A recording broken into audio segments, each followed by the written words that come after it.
SIP. எஸ்ஐபியோட real magic எங்கே start ஆகுதுன்னா, கண்டினியூஸாக அங்கே மந்த் ஆன் மந்த் நீங்கள் நிறுத்தாமல் கண்டினியூ பண்ணி மோர் தென் 5 to 7 இயர்ஸை கிராஸ் பண்ணதுக்கப்புறம் தான் அதோட ரியல் மேஜிக் நமக்கு ஸ்டார்ட் ஆகுது. பட் ஆனால் லாங் டேர்ம் இன்வெஸ்ட்மெண்ட் எஸ்ஐபியை பொறுத்த வரைக்கும் மோர் தென் 90% ஆஃப் இன்வெஸ்டர்ஸ் வந்து மிஸ் பண்ணிடுறாங்க. First reason emergency fund. இந்த எமர்ஜென்சி ஃபண்ட் அப்படின்றது என்னென்னா, ஹாஸ்பிட்டலைசேஷன், வீடு கட்டுறது, எஜுகேஷன், ஏதோ ஒரு எமர்ஜென்சி பர்பஸ்க்காக ஃபண்டை விட்ரா பண்ணுறது, இல்லை எஸ்ஐபி ஸ்டாப் பண்ணுறது, இந்த மாதிரி ரீசனால் எஸ்ஐபி நம்ம ஸ்டாப் பண்ணிடுறோம். ரெண்டாவது விஷயம் என்னென்னா, மார்க்கெட் கிராஷ் இல்லை கரெக்ஷன் ஃபால் இந்த மாதிரி வரும்போது எஸ்ஐபியை ஸ்டாப் பண்ணிடுறோம்.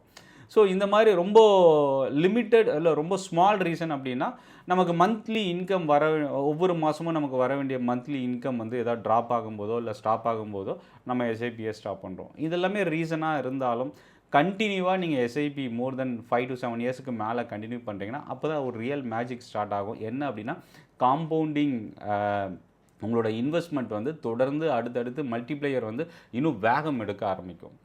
எக்ஸாம்பிள் வந்து 2000லேருந்து 2010 ஒரு ஃபேஸ் ஆகும், 2011லேருந்து 2019 ஒரு ஃபேஸ் ஆகும், 2020 to 25 3 ஃபேஸாக பிரிக்கும்போது 2000 to 2010 வந்து பார்த்திங்கன்னா மார்க்கெட் மோர் தென் 5 times ரிட்டர்ன் கொடுத்துருக்கு. இந்த பீரியடில் நீங்கள் எஸ்ஐபி அவேர்னஸ் ரொம்ப கம்மியாக இருந்தாலும் ஒரு சிலர் மட்டுமே, ஏன்னா ரொம்ப லிமிட்டட் அவேர்னஸ் தான் இருந்தது, அந்தளவுக்கு ரீச் இல்லை ஸ்டாக் மார்க்கெட்டோ இல்லை மியூச்சுவல் ஃபண்டோ.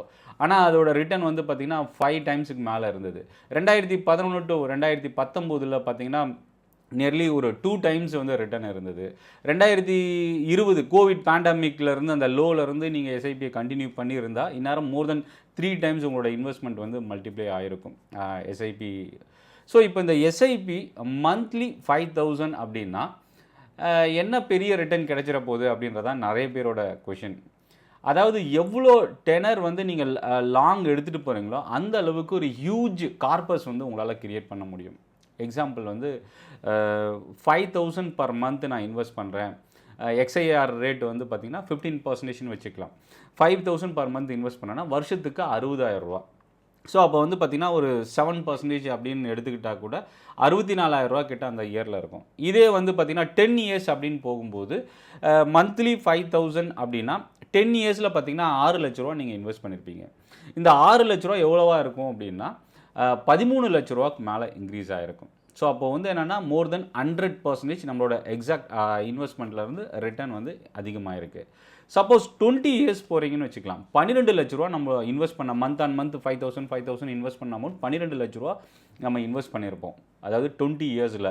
அதோட ரிட்டர்ன் வந்து பார்த்திங்கன்னா 12 லட்ச ரூபா இன்வெஸ்ட் பண்ண அமௌண்ட்டு 66 லட்ச ரூபா அளவுக்கு இன்க்ரீஸ் ஆகிருக்கும். அப்படியே இன்னும் கொஞ்சம் 5 வருஷம் எக்ஸ்டெண்ட் பண்ணி பாருங்கள், 25 வருஷம் அப்படின்றது. அப்போ அந்த 25 வருஷன்றது 15 லட்ச ரூபா. ஸோ 12 லட்ச ரூபா 20 வருஷத்தில் இன்வெஸ்ட் பண்ணியிருப்போம். அடுத்த ஒரு 5 வருஷம் எக்ஸ்டெண்ட் பண்ணி 15 லட்ச ரூபா வரைக்கும் நீங்கள் மந்த்லி 5,000 ரீச் பண்ணியிருந்தீங்க அப்படின்னா உங்களோட அமௌண்ட் எவ்வளோ தெரியுங்களா? நான் 20 வருஷத்தில் சொன்னது 66 லட்சம், 25 வருஷத்தில் கிட்டத்தட்ட 1,37 லட்சம். ஸோ அப்போ என்னென்னா, இந்த எஸ்ஐபியோட டெனர் நீங்கள் இன்க்ரீஸ் பண்ண அதோட மல்டிப்ளேயரோட வேகம் ரொம்ப அதிகமாக இருக்கும். இன்னும் சிம்பிளாக ஒரு விஷயம் நம்ம சொல்லணும் அப்படின்னா, மோர் தென் 5 இயர்ஸுக்கு மேலே நீங்கள் வந்து எஸ்ஐபியை கண்டினியூ பண்ணுறீங்க அப்படின்னா அதில் வந்து ரொம்ப முக்கியமான ஒரு விஷயம் என்னென்னா, எஸ்ஐபி நீங்கள் இன்வெஸ்ட் பண்ணுற அந்த ஒவ்வொரு மாதமும் தவணை இருக்குது பார்த்தீங்களா, அதுதான் டே டு டே மார்க்கெட் வாலட்டிலிட்டியோட ப்ளஸ் அண்ட் மைனஸ் அமௌண்ட்டாக இருக்கும். ஸோ அப்போ வந்து என்னென்னா, அந்த அளவுக்கு மார்க்கெட்டில் வந்து பார்த்திங்கன்னா ஒரு ஹியூஜ் கார்பஸ் வந்து உங்களோட இன்வெஸ்ட்மெண்ட் வந்து ஆட் ஆகிட்டு இருக்கும், இன்வெஸ்ட் பண்ண அமௌண்ட் மல்டிப்ளையர் ஆகும், ஃப்ரெஷ்ஷாக நம்ம இன்வெஸ்ட்மெண்ட் யூனிட்ஸ் வந்து ஆட் பண்ணிகிட்டே இருப்போம். ஸோ ஃபால் ஆகும்போது நமக்கு வந்து அதோட ஆவரேஜ் வேல்யூ இன்னும் குறையும். ஸோ அதனால் எஸ்ஐபி பொறுத்த வரைக்கும் மார்க்கெட் இறங்குது, இன்க்ரீஸ் ஆகுது, எந்த ஃபண்டில் இன்வெஸ்ட் பண்ணலாம், ஈக்விட்டியில் இன்வெஸ்ட் பண்ணலாமா, பாண்டில் இன்வெஸ்ட் பண்ணலாம், இதெல்லாமே நீங்கள் அனலைஸ் பண்ணிக்கோங்க. ஆனால் எஸ்ஐபியை எந்த காரணத்தை கொண்டும் ஸ்டாப் பண்ணாதீங்க, பாஸ் பண்ணாதீங்க. லாங் டேர்ம் ஒரு 10 years 20 yearsன்னு போக போக உங்களோட அமௌண்ட் வந்து மல்டிப்ளையரோட வேகம் அதிகமாகிற டைமில் அந்த அமௌண்ட் பெரிய அமௌண்ட்டுன்னு நினச்சிட்டு நம்ம விட்ரா பண்ணிடுறோம். ஸோ அது வந்து என்ன ஆகும் அப்படின்னா, நமக்கு அடுத்து கிடைக்க வேண்டிய அமௌண்ட் வந்து நம்ம கிடைக்காம போகிறதுக்கும் இன்க்ரீஸ் ஆகாமல் போகிறதுக்கும் வாய்ப்பு இருக்குது. ஸோ எஸ்ஐபி லாங் டெனரை சூஸ் பண்ணுங்கள், மிஸ் பண்ணாமல் கண்டினியூ பண்ணுங்கள். இந்த வீடியோ பற்றின உங்களோட ஃபீட்பேக்கு கமெண்ட்டில் நீங்கள் போஸ்ட் பண்ணுங்கள். சென்னை ட்ரேடிங் அகாடமி தமிழில் ஸ்டாக் மார்க்கெட்டை லேர்ன் பண்ணுறதுக்கான ஒரு பெஸ்ட் யூடியூப் சேனல். சப்ஸ்கிரைப் பண்ண மறந்துடாதீங்க. நன்றி, வணக்கம்.